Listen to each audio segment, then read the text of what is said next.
प्रतिमान कैसे बनते हैं, प्रतिमान के बनने की कहानी क्या है, उस कहानी को जल्दी से समझ लीजिए। कैसे बनता है प्रतिमान? जैसे हम लोग पैर छूते हैं, ये कैसे बना होगा? कोई तरीका तो होगा ना इसका, कैसे बना होगा? इसमें धर्म की बहुत बड़ी भूमिका होती है। मूल्य तो है ही, पहले से है कि आदर करना है बड़ों का। हम इसी एग्जाम्पल पे चल रहे हैं कि बड़ों का आदर करना है। लोग सोच रहे हैं कैसे करें कैसे करें, आदर करना है आदर करना है।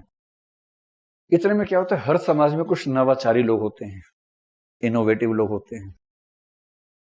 उनमें से कोई व्यक्ति प्रयोग करता है, कई लोग प्रयोग करते हैं। जैसे 10 लोग हैं, 10 के 10 सम्मान करना चाह रहे हैं, प्रयोग कर रहे हैं। तो उनमें से किसी व्यक्ति ने एक प्रयोग किया। तो पहली स्थिति होती है व्यक्तिगत प्रयोग या प्रयास कह लीजिए। एक दिन एक बच्चे को अपने पेरेंट्स छोड़ के बहुत सम्मान फूटा उसके अंदर से, बहुत ज्यादा संभाल नहीं पा रहा बेचारा। इतना सम्मान फूट रहा है पेरेंट्स के लिए, क्या करे क्या करे। तो पता नहीं क्या सोचा, जाके उनके पैर में पड़ गया और बड़ी तसल्ली मिली उसको कि मैंने सम्मान कर दिया। बाकी लोगों ने पूछा क्या कर रहा था, मछली की तरह नीचे ऐसे लौट रहा था। उसने कहा सम्मान कर रहा था, जो अमूर्त है ना उसको मूर्त कर रहा था, सम्मान कर रहा था। तो कुछ लोग हंसेंगे, ही पागल हो गया, मछली की तरह हिलता रहता है, कुछ मजाक बनाएंगे। कुछ कहेंगे नहीं यार अच्छा लग रहा था, हम भी ट्राई करेंगे। उसे अच्छा लगा, नेक्स्ट डे फिर उठा, फिर पैर छू लिए उसने। पेरेंट्स से पहली बार उछले, दूसरी बार नहीं उछले, समझ गई पैर छूने आ रहा है, मारने नहीं आ रहा है। तो 2-3 दिन में क्या हुआ कि उस घर में एक हैबिट हो गई। सेकंड स्टेज होती है व्यक्तिगत आदत, कि एक व्यक्ति ने प्रयोग किया, उसे ठीक लगा, फिर उसने उसको आदत की तरह इस्तेमाल करना शुरू कर दिया। कोई इसका विरोध क्यों करेगा भाई? उसको पेरेंट्स का आदर करना है, उसको पैर छूना अच्छा लग रहा है, उसने छुआ, पेरेंट्स को भी ठीक लग रहा है, तो कोई दिक्कत ही नहीं है। आसपास के लोग ऑब्जर्व जरूर कर रहे हैं कि इसका तरीका ये है, हमारा तरीका तो वो है। फिर क्या होता है कि 10-20 तरीके चल रहे थे, उनमें से एक तरीके को लेकर थोड़ी सहमति बनने लगती है। सबको लगता है कि नहीं यार ये ज्यादा ठीक लग रहा है, नहीं नहीं वो वाला ठीक है।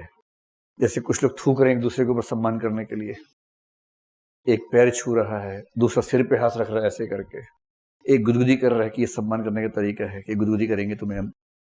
इन सब तरीकों में सबसे सेफ मान लीजिए, सबको लगा कि नहीं पैर छूना सबसे सेफ है। बस पैर के नीचे ऐसे ऐसे नहीं करना है गुदगुदी, लेकिन हाँ ऊपर से पैर छूना है, तो उसको हम सबसे सेफ मान लेते हैं। और इससे क्या हुआ, एक सहमति सी बननी शुरू हो गई। और जैसी सहमति बनी, अब ये आदत उस व्यक्ति विशेष की ना होकर के अब समूह की आदत बन गई, कलेक्टिव हैबिट। ये तीसरी स्टेज है या दूसरी स्टेज है? कुछ लोग बोलते हैं कि व्यक्तिगत आदत पहली स्टेज है, हम व्यक्तिगत प्रयोग से शुरू कर रहे हैं तो सबने सेकंड मान लिया। तो सामूहिक आदत का मतलब है कि अब 10, 20, 25 परिवार हैं, उन सब ने कहा कि हाँ ठीक लग रहा है, जब भी सम्मान करेंगे पैर छू लेंगे। अब क्या होगा, कुछ लोग पैर नहीं छू रहे, कोई उनसे कुछ कह नहीं रहा। जिनको शौक है वो छू रहे हैं, जिनको शौक नहीं है वो नहीं छू रहे हैं, कोई दिक्कत नहीं है। धीरे धीरे क्या होता है, चौथी स्टेज में थोड़ा सामाजिक दबाव बनने लगता है। जैसे 3 बच्चों ने पैर छुआ, चौथे ने नहीं छुआ, सब उसे घूर के देखते हैं, ऐसे कुछ बोलते नहीं उसको, घूर के देखते हैं। एक आध इशारा करता है ऐसे करके, दबाव बनाते हैं उसके ऊपर। कई लोग बड़े अच्छे हैं, वो करंट सिस्टम का इस्तेमाल कर लेते हैं। जैसे 3 बच्चे हैं, एक ने एक का हाथ पकड़ा, इसने इसका हाथ पकड़ा, उसने पैर छू लिया। तो क्योंकि सुचालक है मानवीय शरीर, तो वो मान लेते हैं कि उससे करंट का फ्लो होके हमें आशीर्वाद पहुंच गया है। तो सामूहिक आदत के बाद क्या होता है कि अपेक्षा बनने लगती है, सामाजिक अपेक्षा बनने लगती है। जब सामाजिक अपेक्षा बनने लगे तो उसको बोलते हैं प्रतिमान या नॉर्म। तो नॉर्म में खास बात क्या है, सामाजिक अपेक्षा। अब समाज उम्मीद करने लगता है, डांटता नहीं है, पीटता नहीं है, आप नहीं करेंगे तो धमकाएगा नहीं आप, लेकिन चाहेगा, थोड़ा हल्का सा टेढ़ी नजर से देख लेगा, कर दो छू दो, क्या हो गया, ऐसा क्या है, ये भाव आने लगता है। इसके बाद थोड़ी इसमें कठोरता और बढ़ने लगती है प्रतिमान में। जब प्रतिमान थोड़ा सा कठोर होने लगे, उसकी सहमति स्वीकृति और बढ़ने लगे, तो इसको बोलते हैं प्रथा या परंपरा। तो प्रथा या परंपरा में क्या है, 2 चीजें ज्यादा हैं, स्वीकृति ज्यादा बढ़ जाती है और अपेक्षा भी अब थोड़ी ज्यादा मजबूत हो जाती है। आप किसी प्रथा को स्वीकार नहीं करेंगे तो लोग बुरा मान जाते हैं। नॉर्म तक तो ठीक है, प्रथा अगर बन गई है, परंपरा है, तो बुरा मानने की स्थिति बनती है।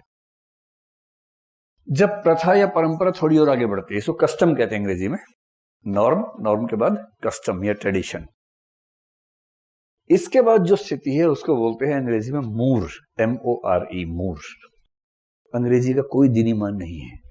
MORE मोर भी होता ही है मोर, पर ये मूर होता है। क्यों होता है हमें नहीं पता, होता है तो होता है, सीधी सी बात है। मूर को हिंदी में क्या कहेंगे तो कुछ लोग बोलते हैं लोक रूढ़ी। और ये मूर वही है जो लैटिन शब्द मूर्स था ना, जिससे मोरल्स बना था, ये वही शब्द है मूर। मूर का मतलब होता है कि अब इसमें कठोरता इतनी है कि यदि आप उसका पालन नहीं करेंगे तो पिट पिटा जाएंगे, एक आध कोई धर देगा अगर पालन नहीं किया तो सामाजिक दबाव का ठीक ठाक मात्रा में बढ़ जाना, ये स्थिति अगर आ जाए तो ये है मूर, लोक रूढ़ी की स्थिति है। और कुछ लोक रूढ़ियां आगे चलकर बन जाती हैं संस्थाएं, इंस्टीट्यूशंस। संस्था का मतलब होता है कि यदि उसके नियम इत्यादि पूरी तरह से निश्चित हो गए हैं तो वो एक इंस्टीट्यूशन है। इंस्टीट्यूशन के दो पक्ष हमेशा ध्यान रखने हैं। एक तो लगभग सर्व स्वीकृति की स्थिति आ जाती है कि उसे सब लोग मानते हैं, उसमें विरोध करने की गुंजाइश खत्म हो गई है। अब पूरे समाज ने मान लिया कि ये ठीक है, ऐसे ही होना चाहिए। और दूसरी बात है उसके नियम पूरी तरह से निश्चित हो चुके हैं। जैसे विवाह क्या है, एक संस्था है। आपने कभी सुना विवाह एक संस्था है? पहली बार समझ लगता है संस्था कैसे हो सकती है विवाह? संस्था तो स्कूल होता है, कॉलेज होता है, हॉस्पिटल होता है, विवाह कैसे संस्था है? संस्था का मतलब ये हुआ इंस्टीट्यूशनलाइजेशन, चीजों का निश्चित सिस्टम में आ जाना। उनके नियम सारे जो पक्ष हैं एकदम निश्चित हो, निर्धारित हो। जैसी वो चीज उस लेवल पे आएगी तो हम कहेंगे कि अब ये मामला इंस्टीट्यूशनलाइज हो गया या संस्थाकृत हो गया। संस्थाएं आमतौर पर बन जाती हैं उस समाज में कानून, हमेशा नहीं। किसी भी समाज में जो लोक विधि होती है ना, जिसको बोलते हैं पीपल्स लॉ बोल लीजिए, फोक लॉज बोलते हैं, किसी भी समाज के अधिकांश कानून क्या होते हैं, संस्थाओं को ही कोडिफाई करके कानून बना देते हैं। जैसे मुस्लिम पर्सनल लॉ क्या है? मुस्लिम पर्सनल लॉ संस्थाओं का विधिक रूप है। हिंदू मैरिज एक्ट क्या है? उसमें एक दो पक्षों को छोड़ दें तो हिंदुओं ने विवाह की संस्था जो बनाई थी उसी को विधान में स्वीकार कर लिया गया है।